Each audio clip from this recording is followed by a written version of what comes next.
Okay, so now let's jump into your skin. So is your skin talking to you and are you listening? So you've more than likely tried every serum.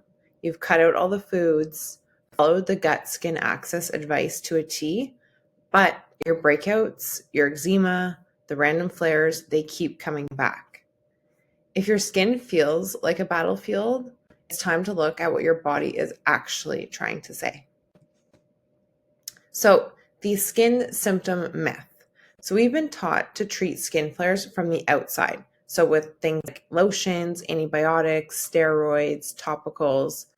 But symptoms like acne, eczema, rashes, or even psoriasis aren't just skin deep. So, your skin is actually a communication channel and it responds to what's happening in your inner world, especially when it comes to emotional and neurologically.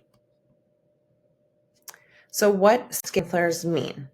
So, in German medicine, there are two major emotional conflicts tied to skin flares, depending on which tissue layer is affected.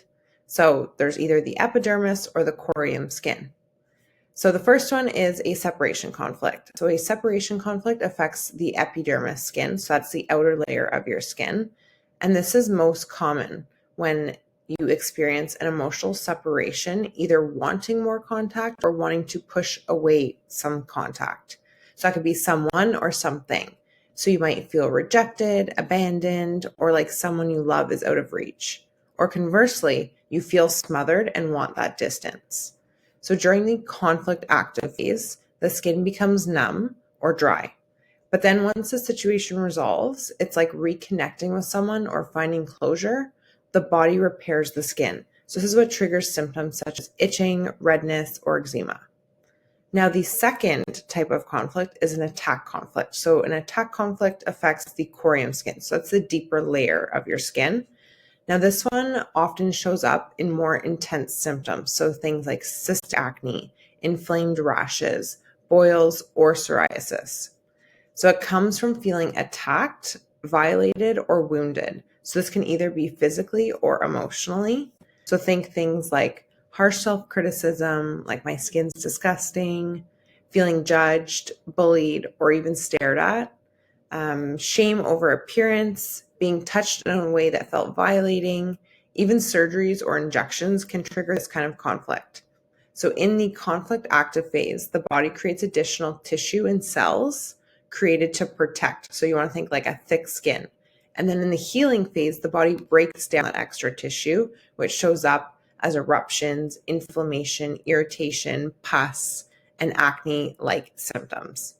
Both of these conflicts, the body is attempting to heal a past emotional wound. So again, it's something that is more related to your inner world rather than something external. So real life emotional skin triggers. So here are some of the emotional patterns I see behind chronic skin symptoms. So things like a breakup or losing touch with someone, feeling rejected, ghosted, or even unwanted, being constantly judged for your looks, body shame. So this can be your own body shame or someone else body shaming you, or comparing yourself to others, wanting more affection but not getting it, feeling invaded or smothered or touched without consent, and then any sort of harsh self-talk or self-rejection in the mirror can also attribute to this. So most people don't connect these moments to their skin, but their body and psyche does.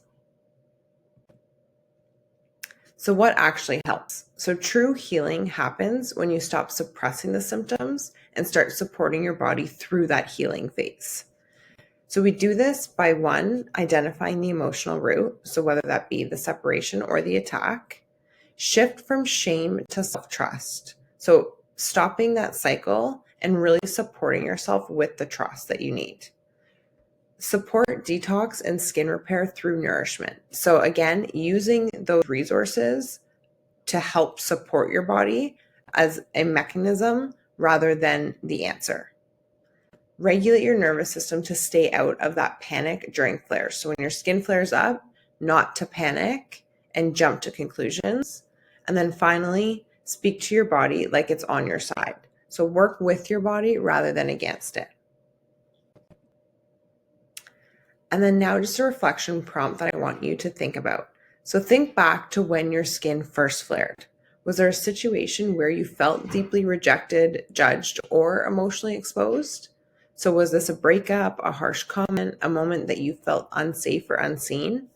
I want you to write that down and try and understand what you're holding on to and why that story matters.